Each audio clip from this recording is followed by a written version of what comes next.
Welcome back, everyone. I hope you are feeling refreshed after the tea break. In this session, we would be having 3 topics of 25 minutes each, after which we will discuss combined Q&A at the end. I request everyone to scan the Slido QR code to post your question for the session.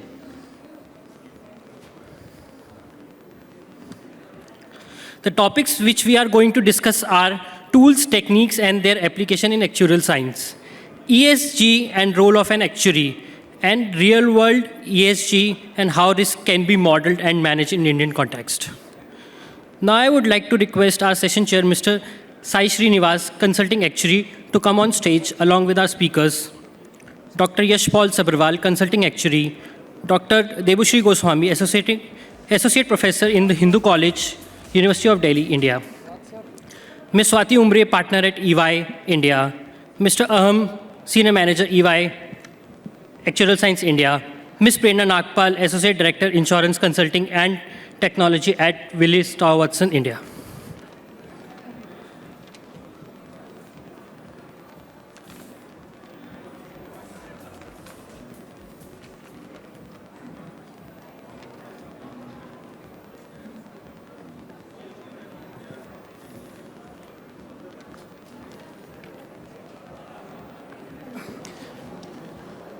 Good evening, everyone, and welcome back after the tea session. So normally people say post-lunch session is difficult, right? So therefore, by definition, post-tea session should be easy. So let's hope that that's the case and all of you will be alert and follow this. So it's my pleasure to be chairing this session. And we have 3 interesting presentations in the next 1.5 hours, each session covering around 25 minutes. So the first one is on tools, techniques, and actuarial science. And the second one and third one are on ESG. Now you may be wondering what is the difference, so we'll come to that later.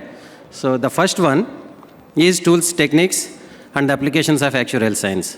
And we have here Dr. Sabharwal and Dr. Goswami. So Dr. Sabharwal, all of us know, is a senior actuary, has done a lot of work in actuarial science and also on academics.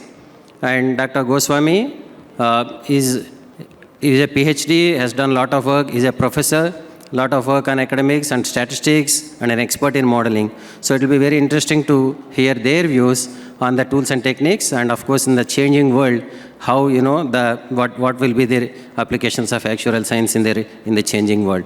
So with this, I request Dr. Sabharwal and Dr. Goswami to start their presentation.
And my partner, Mr.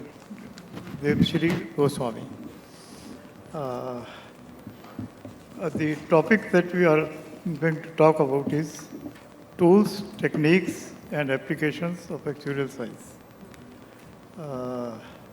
One word I would like to say is, it is primarily addressed to either students at the beginning, who are at the beginning of the journey, or those who are prospective students likely to join actuarial science courses. Nevertheless, seniors and senior actuaries are most welcome, not to learn from us, but to supplement our learning of the subject and the presentation. I hand over to Mr. Goswami. Okay. Good afternoon, everybody. Thank you, sir. So, Professor Sabharwal, he is a teacher of mine, and rest assured, this 20-25 minutes that I'm going to speak on something is very close to our heart, and rest assured that this is not going to be a industry kind of a thing, or this is going to be something like where you can say I'm coming here to poach people. So in what sense, I'll tell you. I'm probably trying to figure out, and I'm trying to attract some among you to go back to academics once again. I am from hardcore academics background.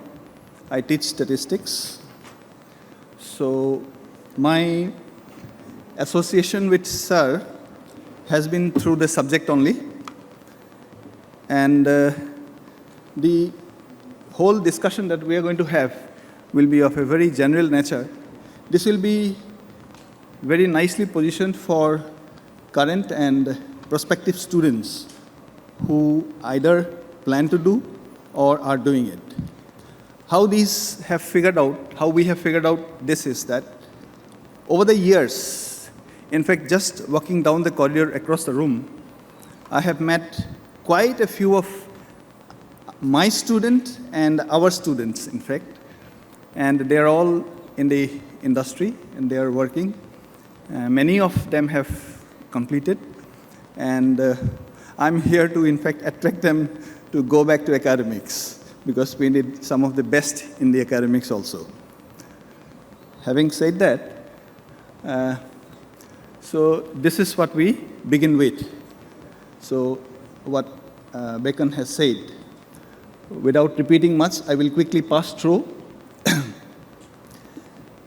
So to start with, a student who is planning for the Actuarial Sciences program has to have a very reasonable understanding of rate of interest to start with, because while I have been teaching the courses in stochastic finance, I found out the major problem that we had, not for students of economics or like say commerce.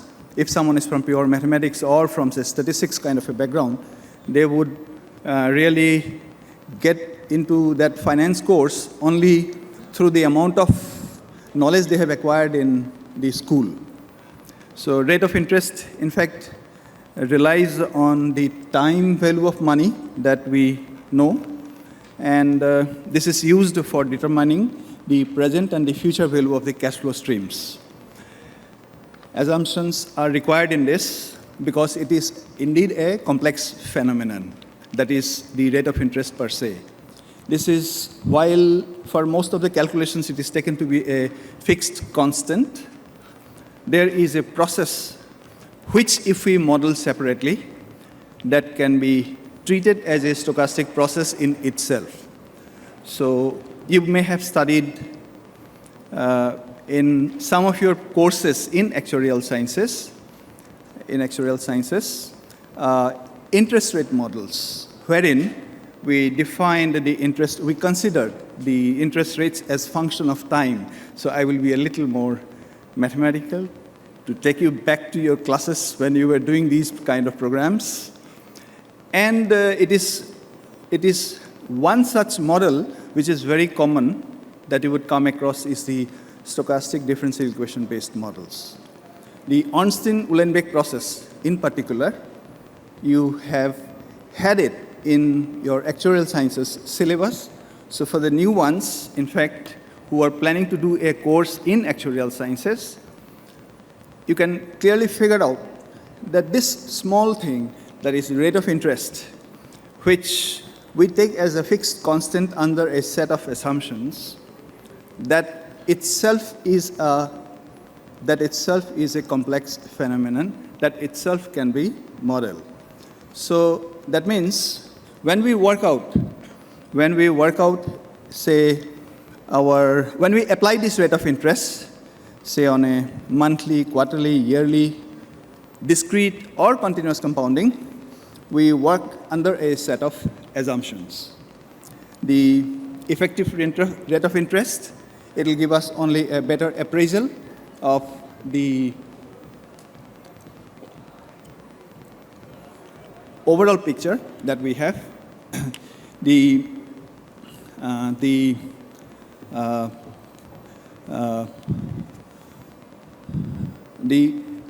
assumptions, that means the bottom line is the assumptions that we make about the rate of interest will be a guiding thing, guiding force. Okay. The next thing that we can move on quickly is that about the equation of payment. Just while sitting in the room outside, because I am from a non-actuarial science background, so if I put it in that way, maybe I'm the only black bird here among the whites. So it could be possible because I'm a non-actuarial sciences, but an academic background person.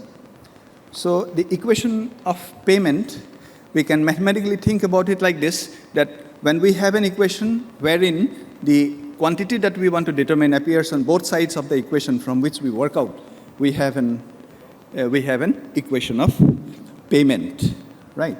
So these kind of tools and techniques will be important, right? Then we can maybe move on to the next. This is, needless to say, this entire computation domain, which is there in the actuarial sciences, is governed by the laws of uncertainty. So that means there is uncertainty in all aspects of the elements, unless, of course, we remove that by way of an assumption. So predominantly, one important aspect is quantizing uncertainty. And there are three broad categories by which we can quantize uncertainty. First, very popular is, most commonly used is probability theory approach. The second is the chaos theory approach. The third is the fuzzy set theory approach. The literature that I have looked into in actuarial sciences, I have not come across a lot of material on the second two, and the entire development is taking place around probability theory's approach to quantizing uncertainty is what we say. There are different probability models that are there in the field of actuarial sciences. One that I would like to point out is the transition probability matrix and the Markovian models. Transition probability matrix and Markovian models. Okay, just before that, of course, continuous and discrete kind of random variables will, the best example that we can think of is, as in this general insurance area, the number of claims will be the discrete, but the quantum of claim, the amount of claim will be continuous, as an example. Then back to what transition probability matrix and Markovian models. Transition probability matrix actually enables us to calculate the probability of transition between states of the aspect that we are investigating, right? Primarily, it relies on first order dependence. So that means today, the future depends only on today. That is what we can think about. Another kind of tools and technique which is very popular nowadays is the dimensionality reduction. One of the method that we have mentioned in this particular page is, or this slide is, the factor analysis. So factor analysis as an approach is it's highly useful in dimensionality reduction of the data. There are two ways that we can think about dimensionality reduction. One is by way of the variable side, and the other is by way of the cases side. So that means one is factor, the other is cluster. These techniques, after this machine learning has become popular, AI and machine learning, which is very much in the news, you will find that these techniques are very much in use, and they are again in focus. If we go back to the mathematics, of course, for the prospective students, they will, when I say factor analysis, So they must be able to imagine and think about at least up to a matrix, its eigenvalues. Is up to that level they will have to think and work out. If that understanding is there for a student, then it becomes easy to interpret the results. Because without this understanding being gathered at the appropriate time, it becomes difficult to appreciate why the magnitudes of the eigenvalues of these matrices, the say transition probability matrix or say data matrix, helps us in determining the number of components in the factor models. The last of this is the optimization technique. You can think about it like this, that is why I have said in the beginning that this will be probably very much suitable for the current and the prospective students, while probably, as Sir has already pointed out, that those who are already in the field or practicing, they can definitely supplement what we are presenting in these 20-25 minutes. The last optimization technique, when we write, we used to be thinking about it as a mathematical tool. But in today's language, the range of applications are wide-ranging. I'll give you an example that I have recently got an opportunity to be engaged with. It was the case of a fire insurance data. The number of claims were very large. The extreme value distributions were being used for modeling that particular data. So the problem of application of the model into the data, this is a paper that I'm referring to that has appeared in Scandinavian Actuarial Journal. You can go back and see this is available. It is a free copy which is available on the net. So the application problem is not so straightforward. So because it is not so straightforward, the computational techniques takes over, and the problem immediately reduces to an optimization problem. So what I'm trying to basically point out is that if I go back, say, about 15, 20 years, and today, the mathematically, say, factor analysis was the same, but the context has become substantially different. So the practitioners, say, today, may not be just working with Excel, or they must have already switched over to Python or, say, maybe R. So today it is Python and R, and tomorrow it will be something else. So, but then the mathematical techniques like, say, optimization, transition probability metrics, Markovian models, probability models, these things will remain the same. Okay, let's quickly move on, because this was a slide which was very close to my heart. I imagined, in fact, that it would have taken a lot of time. This is probably for most of you a page which is very much known. So maybe these are things that we can take up at the discussion stage later on.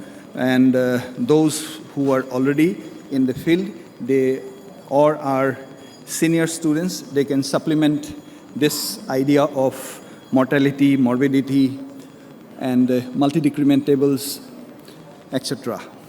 Let's move on to the next. So as much that we can. So next. So again, this particular, sorry, just a minute. Yeah, again, this particular page, we have got broadly about the insurance business only on the left-hand side, and the right-hand side we have listed the specific types of insurance businesses. Okay, so on the one point that I thought I will point out is that on the, say, non-life insurance side, problems such as these do appear in the practitioner's life. Like, say, there could be within a city, while transporting precious items like, say, gold, somebody might be, while, say, devising a product for this target market, so there could be an obstacle in the form of the declaration of the cost value, because that could attract other kind of levies if done properly. So that may inhibit the development of business on this particular line. Okay, so how much time do I have, sir? Roughly about? I should wind up? Okay, wind up? 5 minutes, okay, right. So, yeah, the next,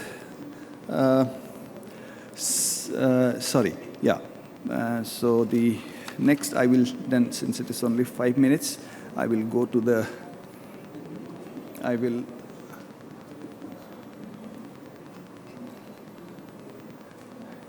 yeah, I'll spend a couple of moments on this. This again is, to the practitioners, is a commonly known thing. But this IBNR, which is that we have mentioned here, is something which has to be estimated, and that is not exactly known. So this is where, again, say an element of uncertainty comes in, right? So this is, the next is this, yeah. This particular page, again, is important. Like, this is on paucity of data. So one of the major challenges for non-life insurance companies is paucity of data. In fact, for non-life insurance, historical data may not be relevant. That could be a problem. That is the shelf life of data.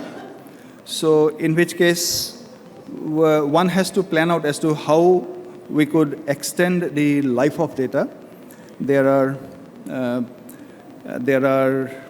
various techniques which could already be in place, but still there are application areas where in non-life insurance sector there could be non-availability or high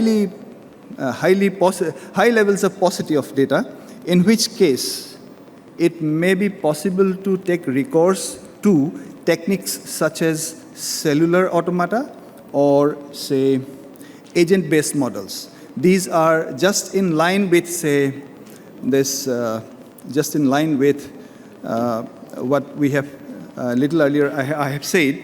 Cellular automata models and agent-based models, these are simulation models basically, which can help us generate, we can train and we can enable the system to generate data for us, and these data can be used for subsequent processing as the case may be. Because, say for example, large claims data may not be very readily available. So in which case, we may take recourse to agent-based models in which we model every element of the complex system and simulate the aggregate behavior of the model to get data on the claims. So that could be one possibility. I was generally looking through the literature. I could not get much material on this agent-based models. Cellular automata, specifically probabilistic cellular automata, deterministic cellular automata, of course, that is not very difficult because this is available in the softwares like, say, Mathematica, Python, of course, not directly, R, not directly, but Mathematica has cellular automata implemented inside. Probabilistic cellular automata is what actually is the challenge. So probabilistic cellular automata and agent-based models. I think these are some areas that insurance industry can look forward to in the next maybe 7 to 10 years' time. That's what my guess is. It's only a guess. Okay, I think I will stop here because I will hardly have time more than this. I think besides this, I think whatever that remains, that I think we can take up in the discussion stage. Thank you. I think.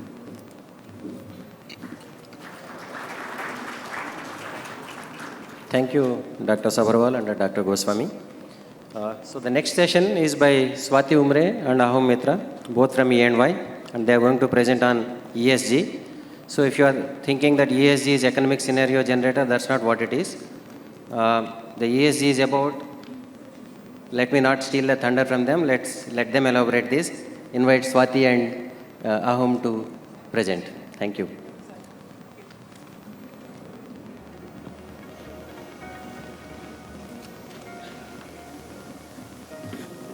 Okay. Very seldom you find so many tall women, right? All right. Good evening, everyone. I just realized while I was sitting over there that about 20 years ago, I actually emceed one of the cultural events, which was my first GCA, which was the third GCA. So I was just trying to count why there's a third missing on the GCA. So good evening. My name is Swati Umre. I'm a partner with Ernst & Young. And what we are going to talk about today is ESG. It's not the economic scenario generator that we all know of, but something very different and something that's becoming extremely popular in the industry at the moment, at least globally. So what I want to do right now is I want to actually try and figure out how this works. Yes, okay. All right. So starting with what ESG stands for, I think everybody knows it's environmental, social, and governance. But what does it do? It actually evaluates the sustainability and the ethical impact of business decisions that we make. All of us sitting in this room and others, it's actually extremely, extremely crucial for us to make sure that we are thinking through the impact from a sustainability standpoint. What the agenda for today is going to be, we're going to talk about, Ahum and I are going to talk about the current landscape, what's happening globally. Let's talk a little bit about that. I know it's not very prevalent or not a lot of things are happening here in India, but that's the change that we want to make. What the regulatory landscape is, again, globally, and touching a little bit of what's happening in India as well. What it means for insurers, and what we as actuaries can do to make sure that we are actually looking at the impact of ESG in our day-to-day work and activity. So, if we move on, globally, ESG, or environmental, social, and governance, has become one of the key topics of concern. Any meeting that you walk into with any of the CXOs, everybody is talking about it. So, what exactly is happening? Climate risk. I think everybody must have heard about it. Climate risk is one of the top 3 challenges that the world faces at the moment. There's pollution outside here. I don't know how many of you are from Delhi, but pollution as a topic is something that is consistently followed in Delhi, starting end of October, going up through March. So climate risk is one of the bigger concerns, and it's one of the top 3 challenges as we talk about, and it's negatively impacting businesses, so we need to think about it. In the Paris Agreement, there are about 500 plus investors who follow the Paris Agreement, and they have actually stated and agreed to keep the increase in temperatures lower than 2 degrees. Not sure if that can happen, but that is the agreement. There's also an agreement that they will strive to keep the temperatures below 1.5 degrees. I'm sure most of you who are experiencing the winter or the summer that has happened in February and March in Delhi must have realized that it's actually making a huge difference when it comes to climate risk. Delhi has never been 30 degrees in March ever in the last many, many years. So that is a direct impact of what climate change is doing to us. And then consumers as well are moving towards making sure that they're willing to pay a premium for sustainable products. Now, I'll actually move on to a different line of business completely and not insurance, but I don't know how many of you follow plant-based diets. If you've realized in the last decade or so, plant-based whole foods have actually gained a lot of popularity, and that's also going green. So sustainability is not going to be far away from us. Going green is not going to be far away from us. So that's something that we need to really think about. And beyond the climate change that is actually impacting, because all we talk about in ESG is climate change, there are a lot of other things that we need to be considerate about. Regulatory pressures, the impacts on the balance sheet as well, the impact of making a change. I think these are the things that we really need to consider. Also need to think about how can we make our risk management more robust. If we look at the regulatory landscape, and if you look at the slide over here, probably it's difficult to read, but I'll just walk you through a couple of things that are here. The GRI, this SASB, Global Reporting Initiative, the Sustainability Accounting Standards Board, the Task Force on Climate-related Financial Disclosures, and the United Nations, all of them have actually put together a task force to actually put a regulatory framework together, an ESG framework, which not necessarily only concentrates on climate change, but ESG holistically. That's extremely, extremely crucial. The other thing that's also happened is that if you speak to investors now, they're very interested in understanding and integrating financial reporting and understanding the impact of sustainability, because that is very crucial.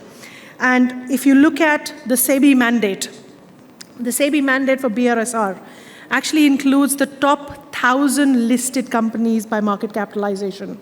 And they're looking at getting ESG into the framework and making sure people are doing disclosures from that perspective. And that really includes majority of the listed insurance companies here in India as well.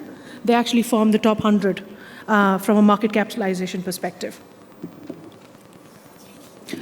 If we move on to what exactly ESG is, and this is probably different because we don't have a framework yet, but this is something which is different from the perspective of different people. But what I would say is that if we just think about how do we define environment, social, and the governance aspects, the first part is basically environmental, which considers anything that impacts the operations on the natural environment. For example, we spoke about climate change, pollution we spoke about, depletion of resources as well.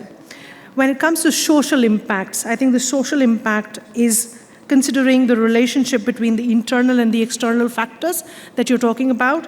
That could be human rights, that could be diversity and inclusion, that could be anything from labor practices and laws that are put in place. Everything comes under societal impacts. And then we finally go on to governance, which is how are you governing? How are you making sure risk management is being followed? How are you making sure that there are robust practices that don't fall apart? But when we look at it from an insurance standpoint, I would bucketize them into three parts. The enterprise look under these three verticals, the services look under these three verticals, and the investments again under these three verticals. So let's go one by one. When we talk about the enterprise, what I'm talking about when I speak about the enterprise is how, as a company, are you actually driving yourself towards the ESG agenda? What are you doing? What can you do? So if we look at from an environmental aspect, I think we all know a lot of insurance companies, a lot of companies in the world have had net zero emission targets that they have actually put in place. We do have a net zero emission target as well. Use of renewable energy, that's one of the things that could be thought about when it comes from an environmental impact. Let's move on to social. From an enterprise level, diversity and inclusion, that's one of the biggest things that are a part of the conversation these days. Every board conversation, every executive conversation includes diversity and inclusion. Corporate social responsibility. Can we do something more? How can we make a better world? How can we do that, and how can we actually, as people, make better ourselves and better the world where we are actually working? And then we move on to governance. Transparency in reporting, extremely crucial. And if you look at the number of disclosures that you need to actually have, the transparency has been continuously moving and evolving. Robust risk management. Are your practices managed appropriately? Are you actually putting in enough and many controls that need to be there to make sure that we are following the ESG agenda, or at least driving through the journey? Services. What can a company do when it comes to services, providing services? When we look at the environmental aspects, and we spoke a little bit about the kinds of products when we talked about plant-based food, whole foods and stuff like that, can we also bring sustainability into insurance products? Can we bring in something that actually is more sustainable in the future? It may be slower. The amount of innovation that we may be able to bring in may be lesser, but there is an opportunity that exists. Impact underwriting. I want to spend a little time on what impact underwriting is. Can we bring in a change through impact underwriting? Can I actually penalize somebody who is driving a fuel diesel vehicle and actually give credit to somebody who's actually having an electric vehicle? Is that something that we can think through? The market's very nascent. The market's going to take its own sweet time to build. Yes, that's sure. But can we think through those things as well? When it comes to services under the societal impact, can we do something about data privacy? Is that somewhere that we would like to invest in? Data privacy has been the talk of the town for many, many, many years. But is there data privacy that we can actually look at? Can we keep information confidential? And when it comes to governance, ethics, when you actually have robust risk management practices, you will have ethical business. The way you run it will be much more ethical. So these are the things that we should think about when it comes to providing services.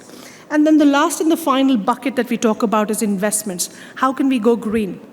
Whether it's from an enterprise environment perspective, whether it's a social aspect, or whether it's governance, how can we make sure that our investments are actually fruitful, are sustainable?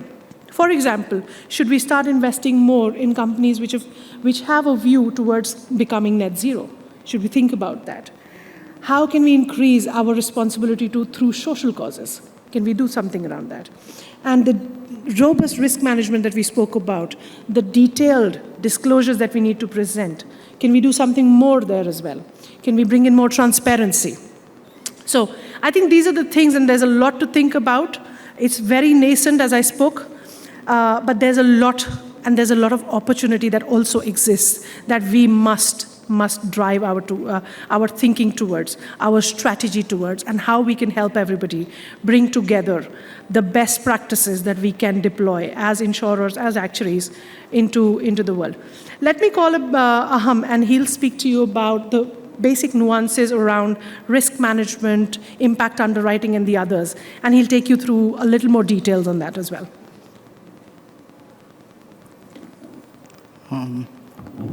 Hi, everyone. I'm Ahum, and I'm a senior manager with EY. Sorry. How do we move this? Yes. So in the topic of to bringing ESG into the insurance business, we will discuss a few topics where ESGs can be integrated in the insurance business, underwriting, developing sustainable products, and of course in risk management. So in terms of underwriting, it is very crucial that you update your underwriting policy to include this kind of risks. Like talk about environmental risks as a parameter into your underwriting. Talk about CO2, for example, for motor insurance, have differentiated premium for depending on CO2 emissions. Charge more premium for a car which is run on fossil fuel rather than a car which is EV. So these are impact underwriting. You are forcing people to move towards sustainable practices. And also understand the transition risks that climate risk poses. Climate risk, we all know floods, earthquakes, these things are there. But there are long-term effects which Swati talked about in terms of pollution, like how these kind of pollution is affecting the life and health of people, and how eventually, the health risks in terms of new diseases, in terms of life expectancies will change. And all of these will impact the underwriting of the life insurance companies. So in order to do that, you need to not only integrate ESG or environmental risks into your underwriting assessment, but also build necessary data, necessary models to handle these parameters and create a robust underwriting policies around this. So moving on, the next topic is sustainable insurance products. So what is sustainable insurance products? Sustainable insurance products are products where we give more value towards sustainability. For example, let's say in terms of property insurance, insure properties, which are sustainable, which are built on renewable materials. In terms of motor insurance coverages or premiums depending on how much CO2 emissions you are doing or how much movement you are doing to electric vehicles. There can be green life and pension products also, like pension, you have life products, pension products, where the underlying assets are invested into green bonds, providing a chance to the customer to become more sustainable, getting sustainable returns and all. So this kind of sustainable products are also very important when you are trying to integrate ESG into your business and providing the services. And last but not the least is risk management. Risk management is very crucial here, and we all of us need to focus on how we can integrate environmental risks or climate risks into our own risk and solvency assessment framework. So the first step will be, to understand this risk, to realize that climate change is real and how climate risks actually affects your business. We all know that, this kind of risks affects, there are catastrophic risks, there are risks related to the non-life insurance, but we also need to understand that there are certain transition risks. Climate risks not only affects when a flood occurs or an earthquake occurs. It has long-term impacts on the society. It has long-term impacts on human health. It has long-term impacts on the markets. How there can be market crash. We all saw it with COVID. So to understand how climate risks actually affects you, what is the spectrum of climate risks, both the physical risks as well as the transition risks. And then the next step is towards modeling. You model the climate risks variables, you source the relevant data, and understand how your existing risk management process gets affected by including climate risks as a factor. The next step will be to monitoring your risk management strategy, to understand, adjusting the limits of the threshold, to make your investments more green, how doing those changes is impacting your balance sheet. And then you need to do the disclosure. Create disclosures where you talk about, how climate change is integrated into risk management. These things needs to be presented to the board as emerging risks. And finally, as a company, you practice sustainability by going into transactions that are sustainable, like when you're choosing vendors, when you are transacting with counterparties. As I talked about the underwriting process, link it to the climate risks, link it to environment risk, practice impact underwriting, and so on.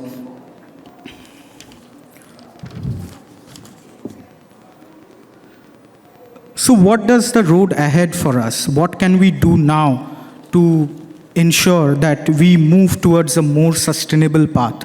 So the first thing is we need to understand how sustainability is linked to the value of an insurer.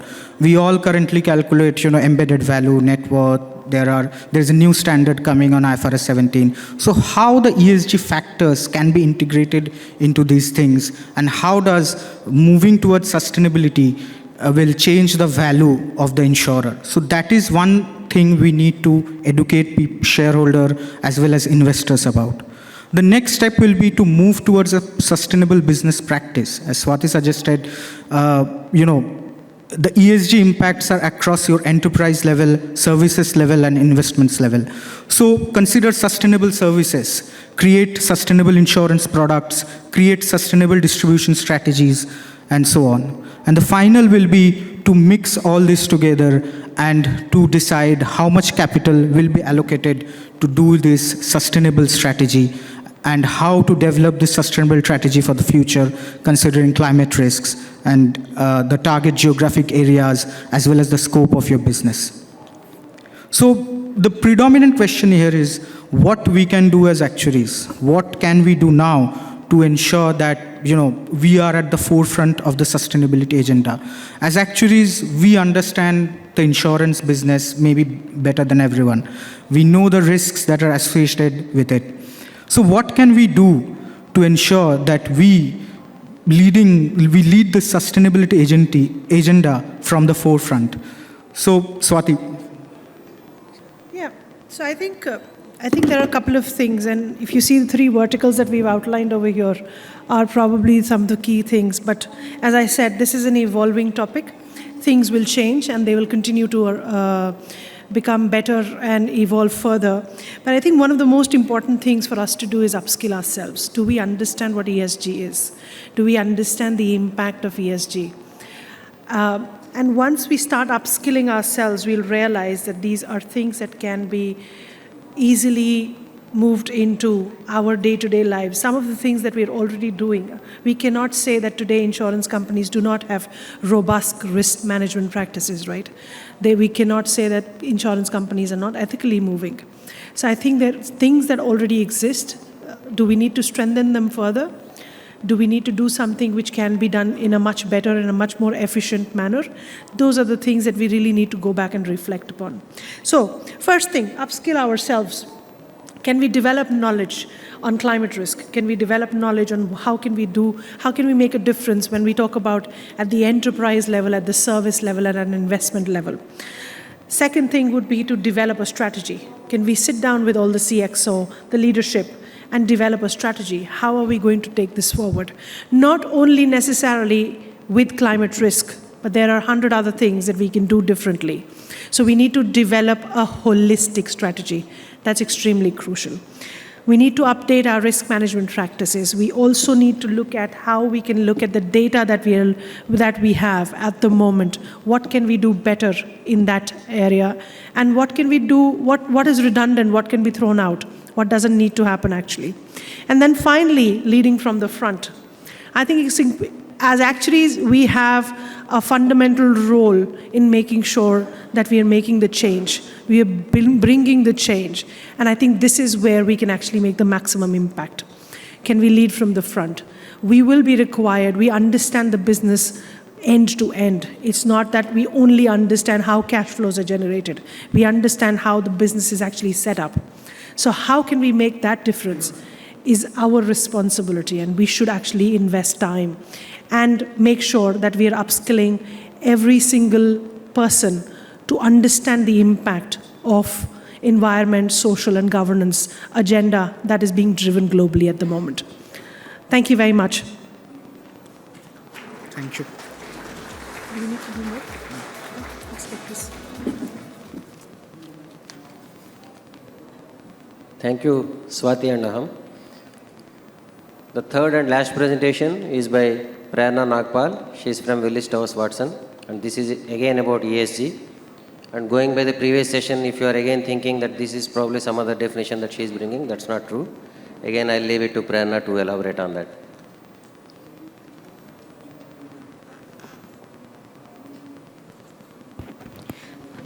Good evening, everyone. My topic is on ESGs, which is economic scenario generators. And I'm going to speak more about the real world ESGs, not the risk neutral ones. And we'll talk about managing modeling risk. But before we get on to the main part, I'll set some context here.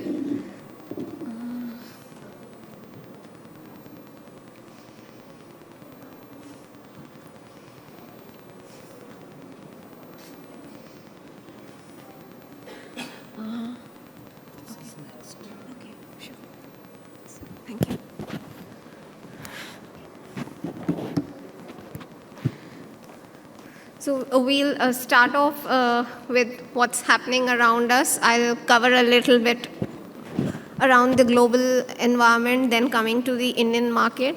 And we'll talk about how the central bank is trying to manage the current situation in the country in terms of the economic variables, specifically interest rates, inflation, and how this has led to risk becoming a more important topic than it was maybe a few years back.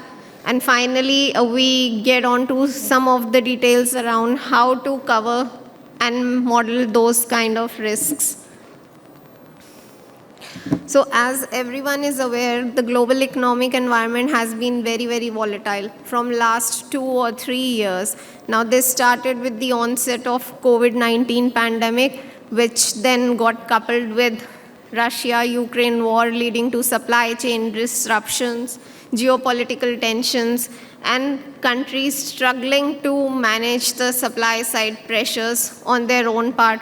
Some of the sectors which were labor intensive suffered more because of the pandemic, and thus started a more volatile environment where we saw inflation escalating in most of the economies, not just the developing ones, but the developed ones as well.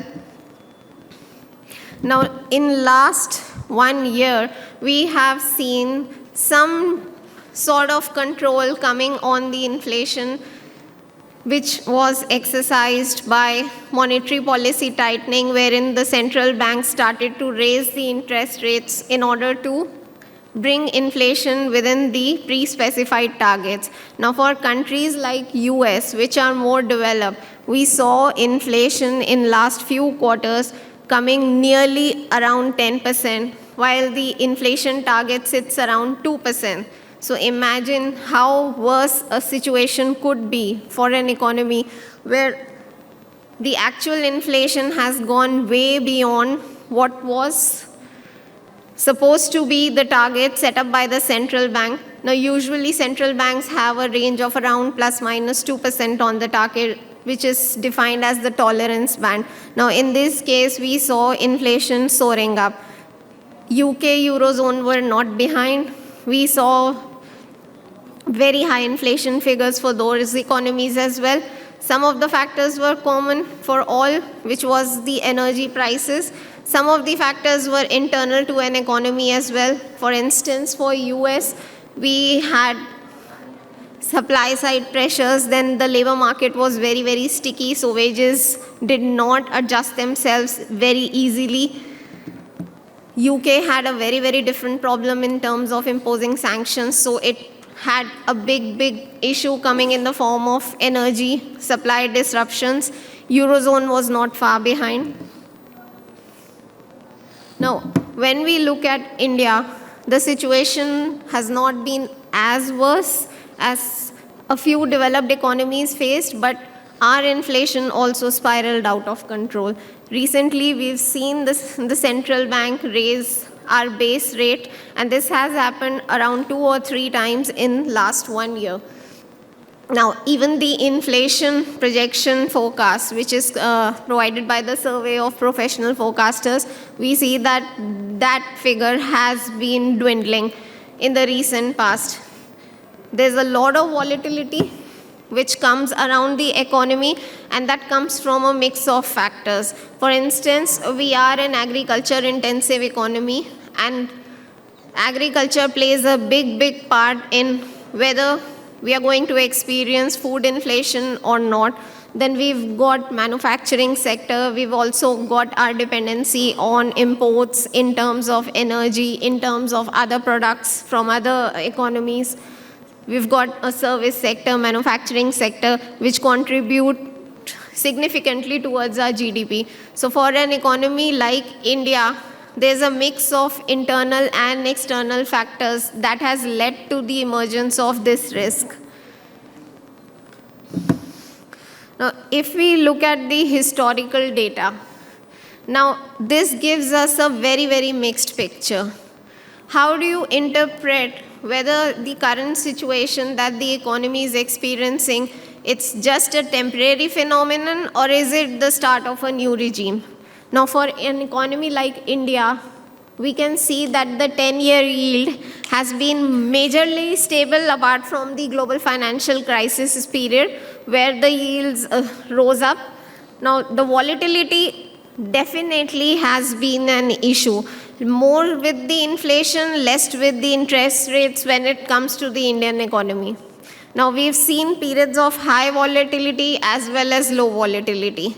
And depending on which historical data window you want to look at, your results will change. Which brings us to a very, very important question. What length of historical data should you consider before actually making a call on where the economy stands or what kind of regime the economy is experiencing? Are we going to enter into a new regime altogether where high inflation and high interest rate become the new normal? Or is this just a temporary phenomena which might last for maybe 1, 2, 3, 4, 5 years? Now, nobody has a certain answer to that, but these are the questions to deliberate on when we think about market risk, specifically in today's environment. And what does it mean for banks or insurers? Now, this means added volatility on the balance sheet, specifically in the short term, where things are completely driven from the market. So let's say I was looking at maybe 1 year risk distribution. What level of volatility should be modeled? How long or wide the tails should be, which allow us to capture all sorts of possible scenarios that the current regime might experience. Which leads us back to the basic question, can we identify the regime that the economy currently stands in? Now, one other area which often gets overlooked when we talk about risk management is looking at the interdependency of multiple economic variables. Now, these could not be just for an economy, but let's say there will be some sort of dependency between our economy and global economies. So our CPI could be correlated with CPI of another economy. Our wage and CPI could have a sort of correlation. Interest rates and inflation might have some sort of dependency.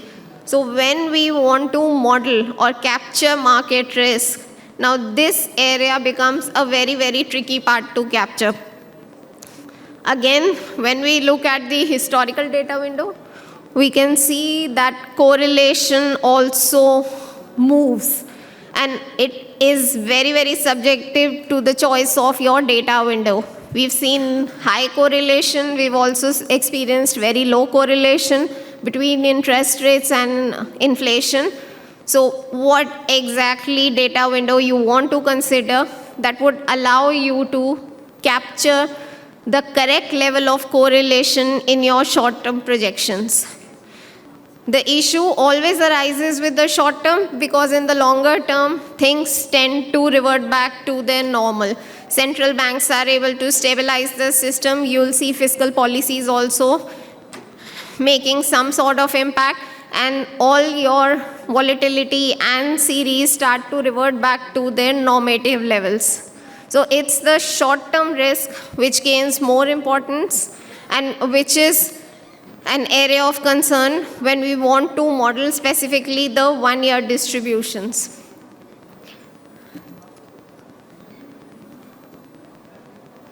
Now, over the last 2 or 3 monetary policy cycles, we've seen the projections given by the central bank itself, and we can see that these projections kept on changing. Now, the first policy cycle that I've looked into is around October 2021. Now, this was a time when COVID first wave had already hit and the economy was in some sort of a recovery. Around May 21, we did see some sort of volatility coming through the supply side pressures, but then increased pace of vaccination led to more stability, and central bank gave a more stable set of projections. At that time, we were still continuing with the accommodative stance, and the central bank did not feel the need to increase the base rate.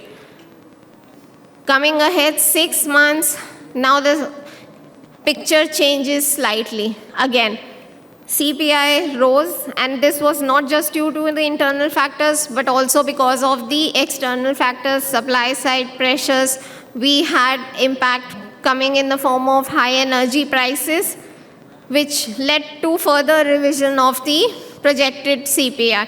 And this time, the path was slightly higher than what was forecasted by the bank last quarter. Again, 6 months down the line, we saw inflation expectations increasing. Now, although the central bank provides a target band of 2 to 6% with the actual target of 4% for inflation, but we could see that the expectations were starting to move beyond the tolerance ranges as well. Now, this is the period where we started to see monetary policy tightening coming into place. The impact that this kind of scenario would create would be additional volatility on the books. Let's say you have an open exposure. You haven't really hedged that exposure. Now with market interest rates moving up, what sort of hedge would you put into place to manage those exposures? Reinvestment risk or the investment risk for fresh investments now would be too high. Nobody knows how the market is going to move in another 3 or 6 months. So that creates not just the risk itself, but the volatility of the risk as well on the balance sheet.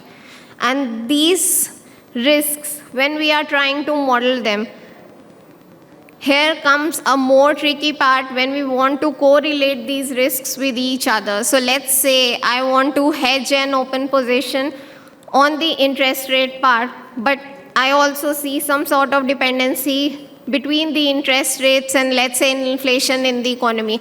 How do I model those correlations? What sort of exposure do I need to take in the derivatives, or let's say some other instruments, to make sure that my open exposures are covered to as much extent as possible? Which brings us to the concept of real-world ESGs. Now, a real-world ESG will give you a wide distribution consisting of multiple plausible outcomes. Now, this is something which will depend not just on the data, but will also depend on the kind of models you use, the kind of assumptions you want to overlay, how you want to capture interdependencies between those various economic variables. So thus, it gives you a more complex or a more sophisticated approach compared to the approach that would have been taken using just maybe a few scenarios, or maybe just considering some deterministic sensitivities. One major advantage of modeling through the real-world ESGs is that you can overlay your assumptions, test them against the actual market conditions. You can also backtest and see how the historical data would be covered in the projected distribution. Is it giving a wide enough percentile fans? Does the historical data sit at one end or the other extreme end, or does it sit somewhere between the middle of the distribution? So that kind of gives you an idea around how good your fit is, or if the choice of your model or data window has been appropriate. Now, when we talk about imposing assumptions, now these are subjective measures. So there'll be a lot of things to consider when we want to model risk. One aspect to consider is your short term, which will be driven from market, from theory. Longer term will obviously be driven more from the history and how your series or the models revert. Reversion implies going back towards their normal levels. Now, in the long run, one would expect things to stabilize, be normal. Volatility levels should also be comparable to what were experienced in history, unless we've got a very, very strong reason to believe that the economy is moving into a new equilibrium where the normal in the long run also changes. Otherwise, your volatility and your uncertainty modeling will happen mostly around your short-term risk distributions. 1 year, 2 year, 3 year distributions will show how the markets have behaved recently and how they are going to start moving towards their normal levels. Now, even the central bank provides us a 5-year period on an average where it suggests how the fiscal and monetary policy measures together will allow the economy to return towards its equilibrium. So modeling any kind of risk will entail considering both aspects of the spectrum. So short-term distribution will consider your return walls, correlations. Long-term distribution will also consider these variables, but with a different set of assumptions. There's one more aspect to it, which is your evolution or the path, movement from your short term towards your long term. Now that is something which again is driven from your reversions, how you expect the economy to move back towards its normal. Now this will vary by series. This will also vary by each economy. For a developed economy, returning back towards its normal is quicker, while for an economy like India, returning back towards its normal can be more tricky.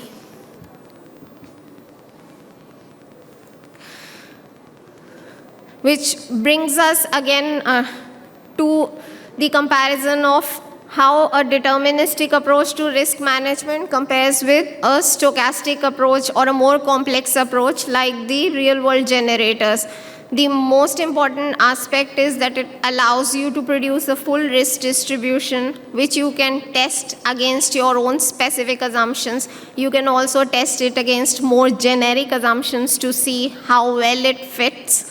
Then we've also got the flexibility to perform a better scenario analysis, revise our inputs if necessary. We can consider an alternate choice of models, which gives us more flexibility or more confidence in how we are modeling risk. The assumptions can be back tested. We've got historical data. We've seen how the economy has behaved in recent past few years, months, and the current set of parameterization can be used to test against those and see how good the fit is or how well we had modeled. It gives us a little more confidence compared to using a simple sensitivity analysis to see whether this distribution is more reflective of the conditions that might arise in future. Are we better prepared to cover our risk in the portfolio, not just around solvency, but also making sure that we've got a sensible mix of risk and returns in the portfolio. So these are some of the advantages that real-world ESGs offer. And given the today's environment where uncertainty has increased to such a level that we don't know how the central bank itself is going to behave or move, these approaches are something to definitely deliberate on when thinking about modeling or managing risk.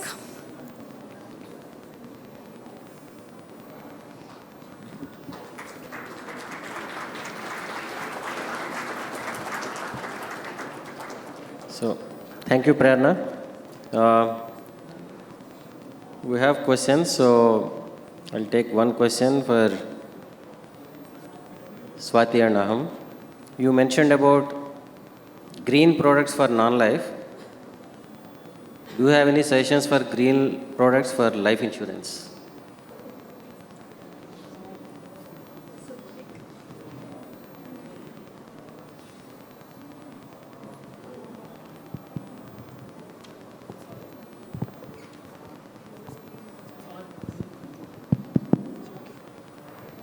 Hello. Yeah. So, in terms of green products for life, one of the key products will be where the investments that you manage that are underlying their product is green.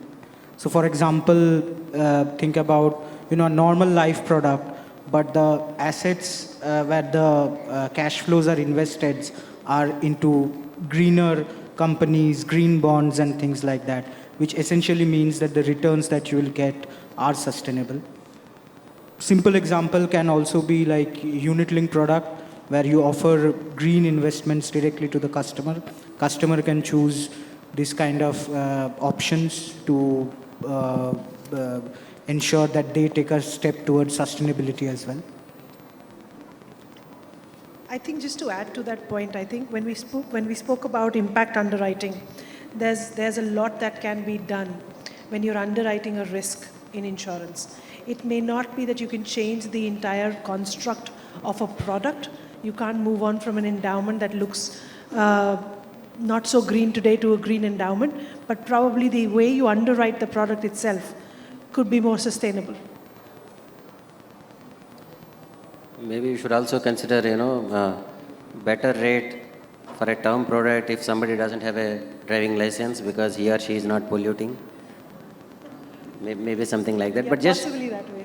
Maybe if you drive an electric vehicle, your endowment will be cheaper. yeah, or if you don't have, or if you don't use AC at home or at office, right? Exactly. I mean something to protect the environment. But just an additional question on the same green product is you suggested some discount, right? In case of a driver using electric vehicle, but that doesn't change the experience in terms of accidental experience or anything.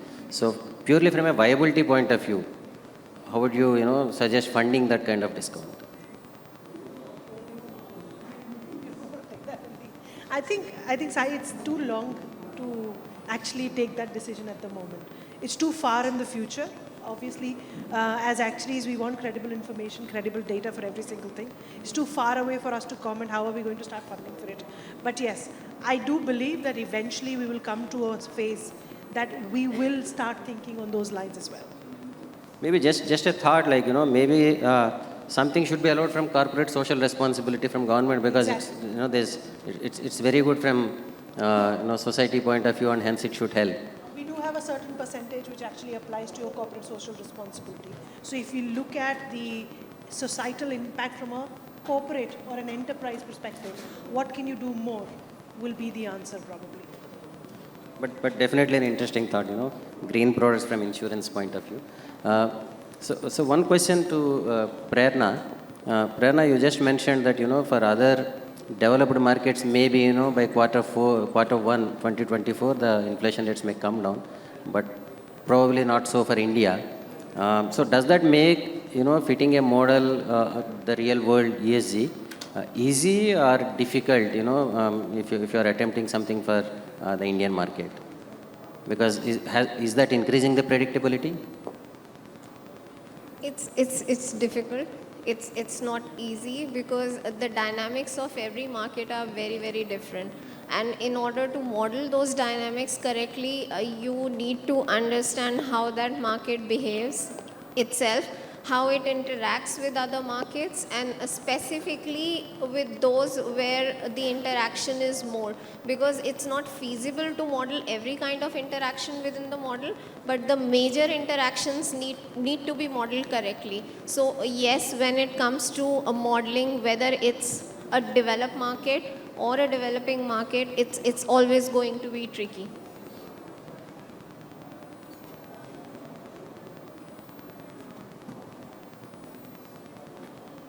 Well, few more questions here, and some of them are directed to Swati and Ahum only. So I'll take one more question. Different countries have different climate targets. Does the definition of a green business differ depending on where it is located? So does it depend on the location? And can it change from one location to another location? Ideally it should, because every country has a different landscape. Every country has a different climate. And I mean, if you don't even go to countries, let's look at this. We don't know whether this can happen. This is just a thought. If you look at the way the north of India is structured and the way the south of India is structured, there's a lot more cyclones there. There's a lot more tsunamis that come in. All of that is very different. There's very limited rain that comes in the north. There's snow around. I think from a climate perspective, even if you look at just India, it's very different. From a location-wise, European countries, every other country should be managed differently. And hence, the targets and the way that you actually put together a strategy should be considered differently. Sorry, you want to answer? Yeah. So when you are actually integrating climate risks into your risk management framework and everything, it is very important. Geography is very important aspect here.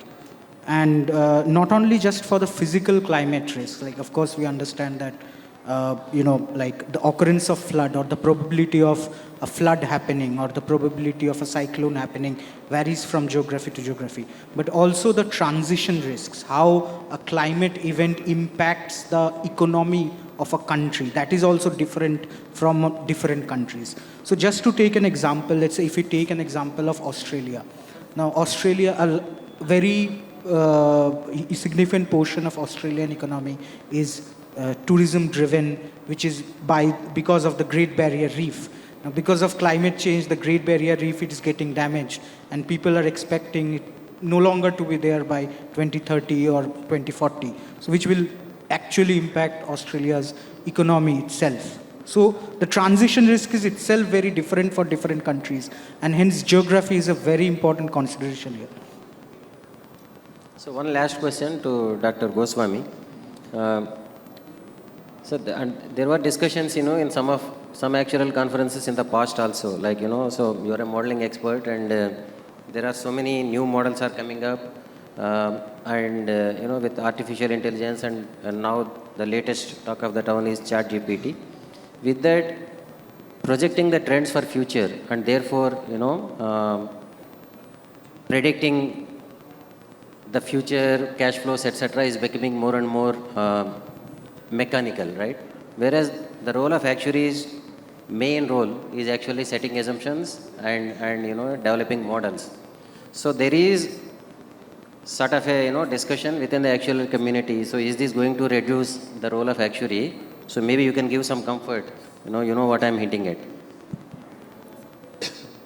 Okay, I'll take this. Yeah.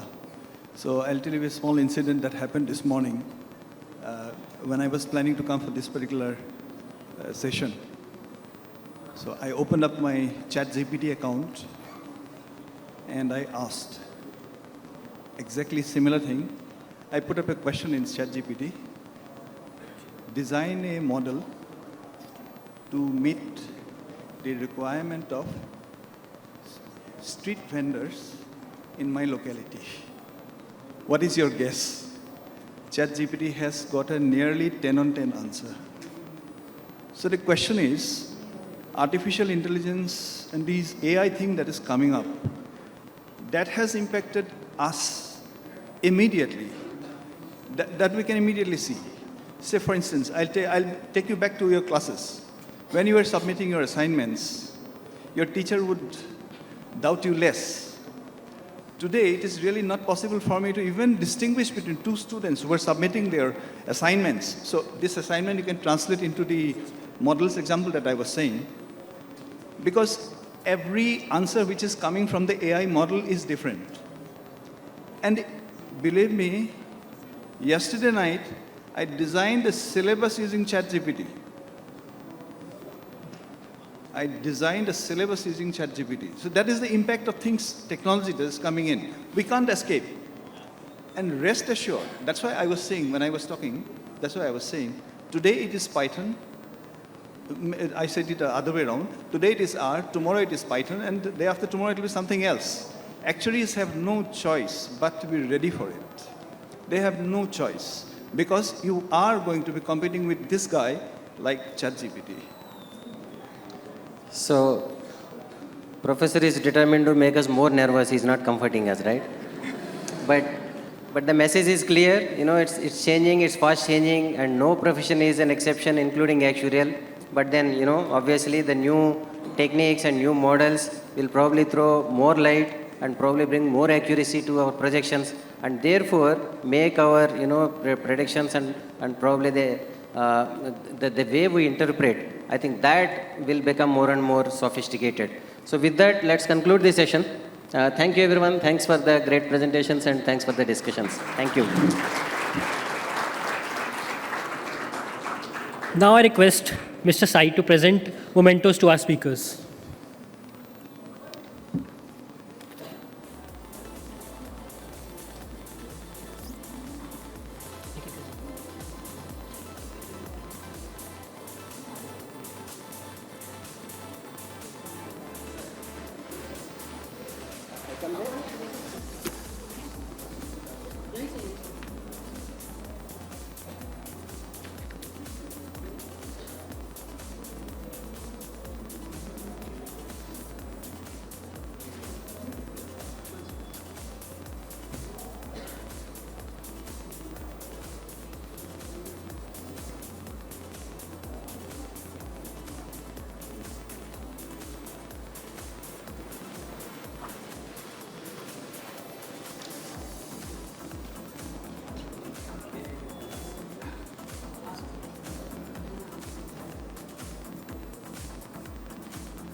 Now I would like to request Mr. Kunch to come on stage and to present mementos to Mr.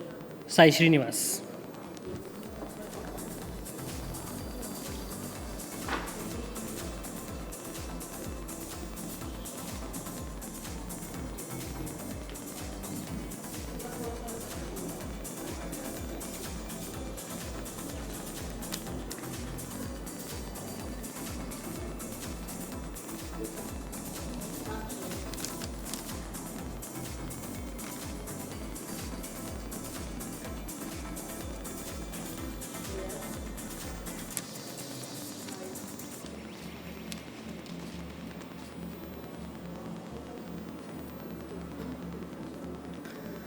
Thank you, everyone. Let's join back at 6:30 for ECFA.